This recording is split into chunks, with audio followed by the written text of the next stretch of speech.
I'm honored to be able to speak with you about this very important question of what is being planned for your wonderful island and for the planet at this time.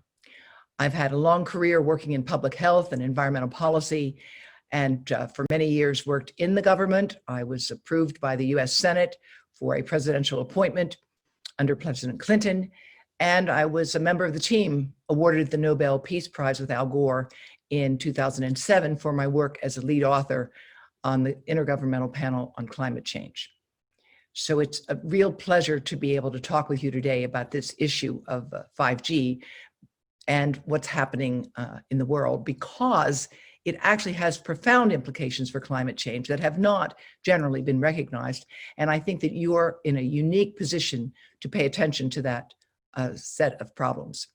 If we look at what we know about 5G and about non-ionizing radiation, as you will have heard from Mr. Clegg and others, we know that cancer is just one of the issues that has been identified with non-ionizing radiation.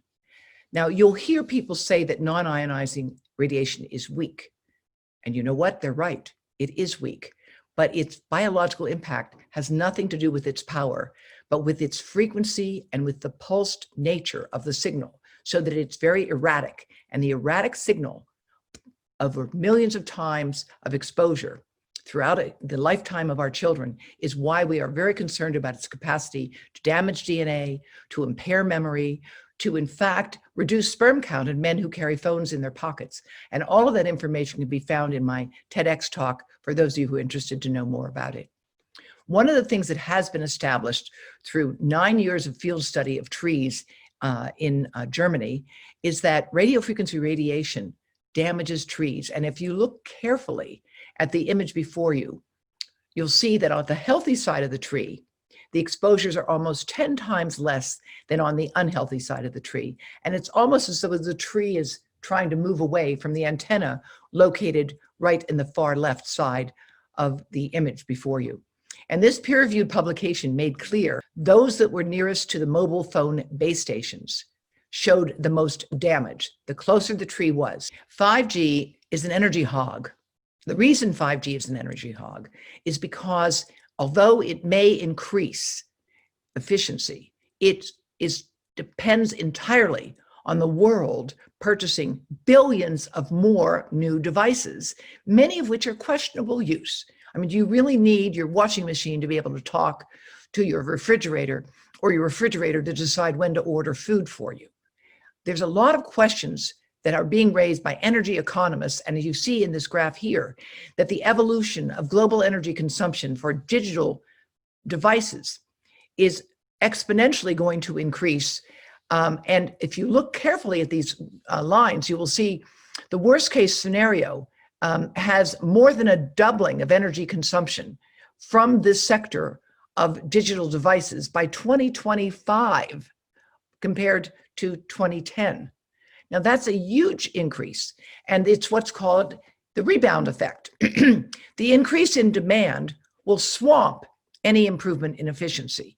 In addition, you have a massive environmental footprint because you'll need millions of new antennas, which require sometimes precious metals to be put in them, and billions of new wireless devices, which will create tremendous amounts of electronic waste.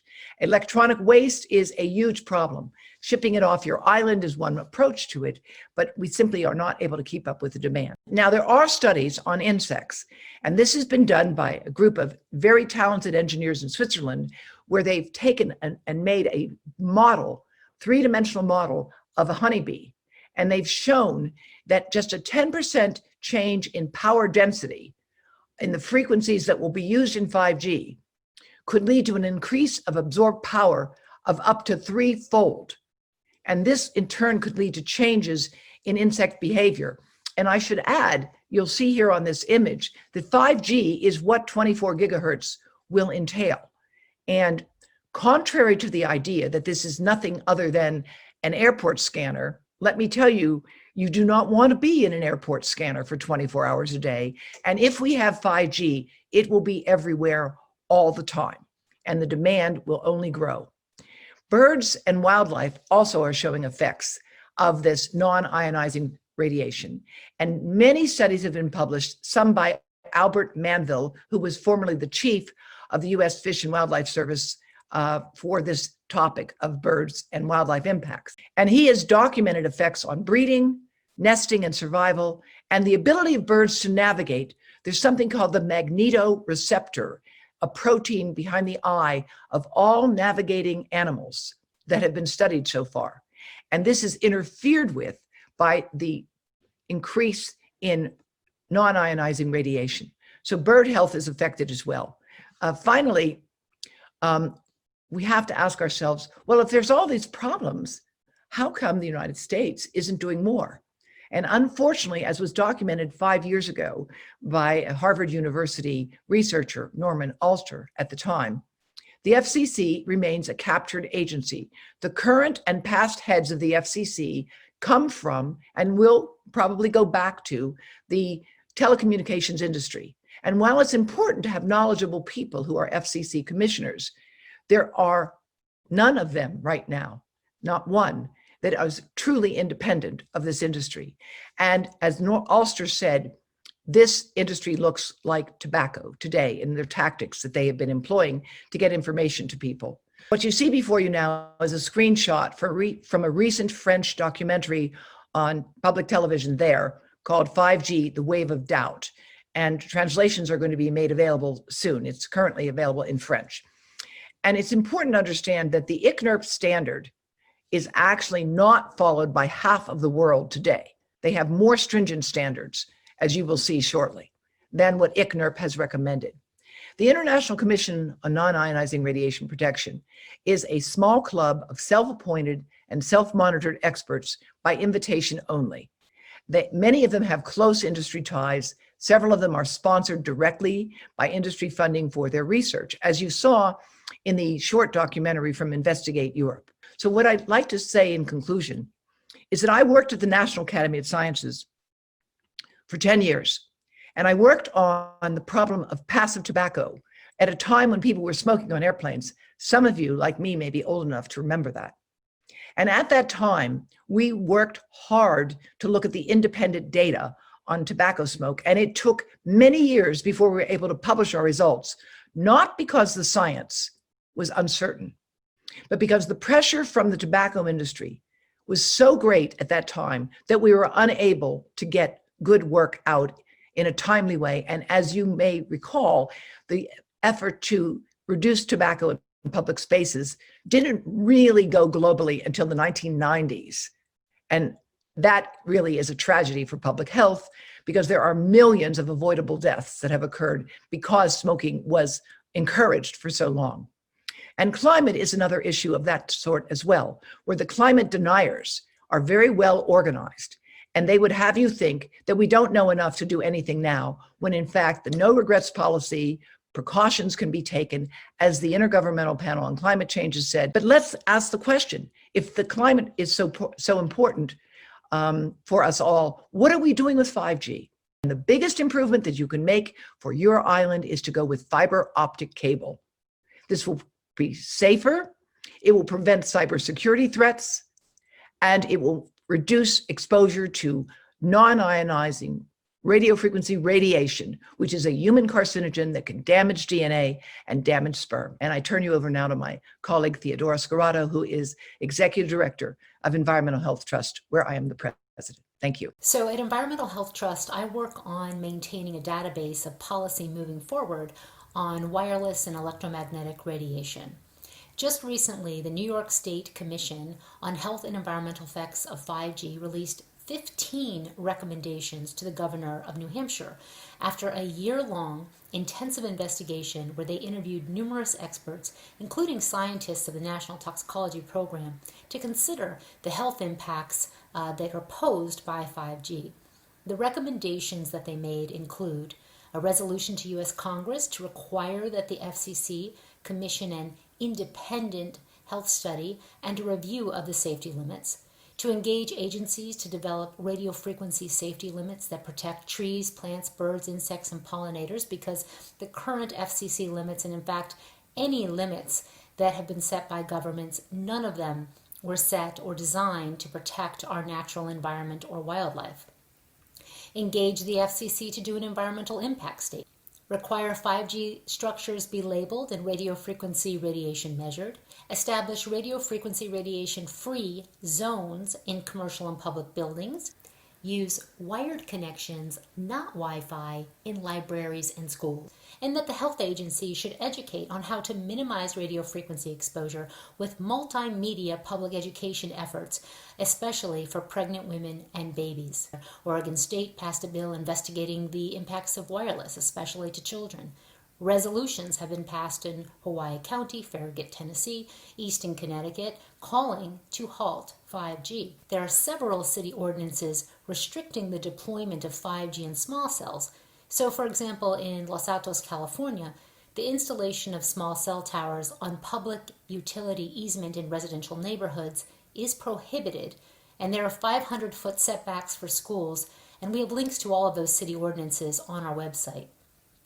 Now, over 20 countries recommend people, especially children, reduce exposure to cellular radiation, especially to their brain. And what you're seeing here is the back of a bus in Cyprus, where they have an educational campaign for parents to protect their children. And the translation of this poster is, "Don't irradiate me, learn how to protect me."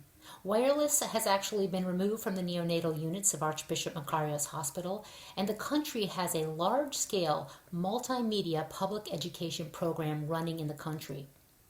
Now, many countries have limits for cell tower exposures, which are far lower than FCC or ICNIRP limits. And here are some examples of countries which have more stringent limits in regards to the 900 megahertz electric field. However, the wireless industry is stating that in order to deploy 5G, those countries with strict limits need to weaken their limits in order to fully deploy 4G and 5G in the country. Industry has been working hard to have countries actually change their limits, and they've been successful in Poland and Lithuania, who now change their limits to allow more radiation to accommodate 5G. There is now a campaign by industry to get Russia to change their more stringent limits as well.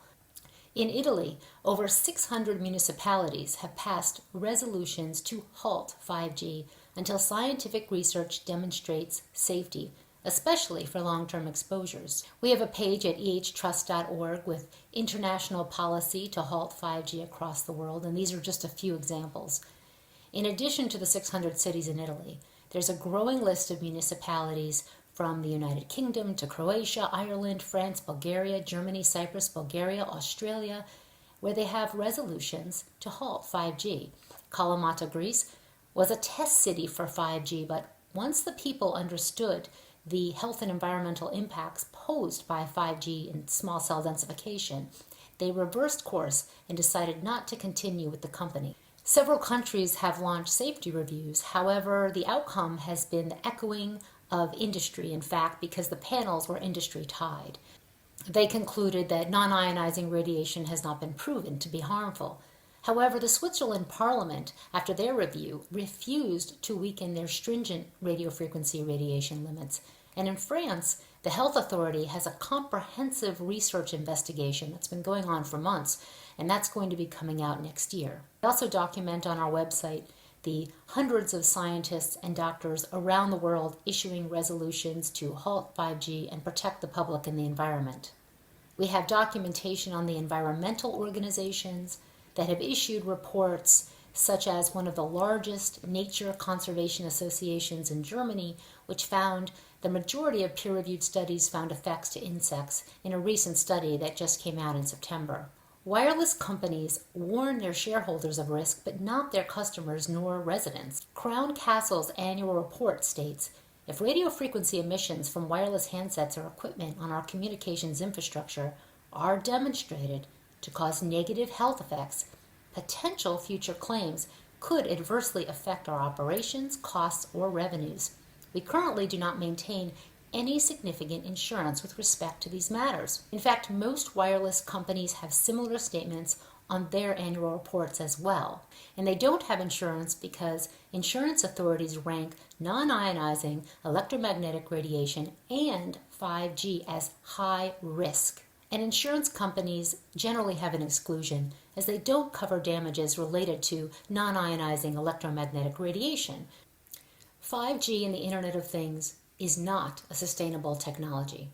Pollution, human rights abuses, and environmental destruction have been documented at every stage of the life cycle of a device, from the conflict minerals to the inhumane worker conditions and toxins in manufacturing harming workers, to the radiation exposure to children, the public, trees, birds, and bees, to the electronic e-waste. We need to use technology responsibly instead of rushing into something that hundreds of scientists are warning us about.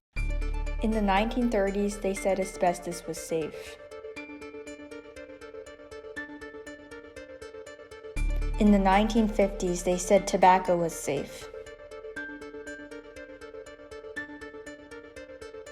In the 1960s, they said DDT was safe.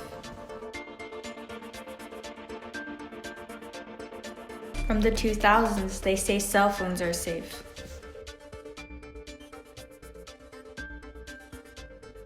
Today, they say 5G is safe.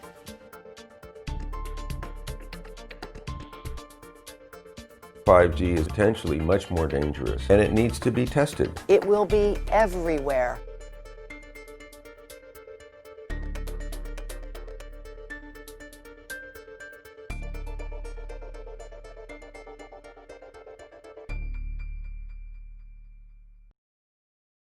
Did you know that cell phone, the one in your pocket, emits radio frequency radiation, as long as your phone's turned on, even if you're not talking or texting? The American Academy of Pediatrics in over a dozen countries recommends reducing children's exposure to wireless radiation. When using a cell phone, I always keep it away from my body. I use speakerphone or a headset like this.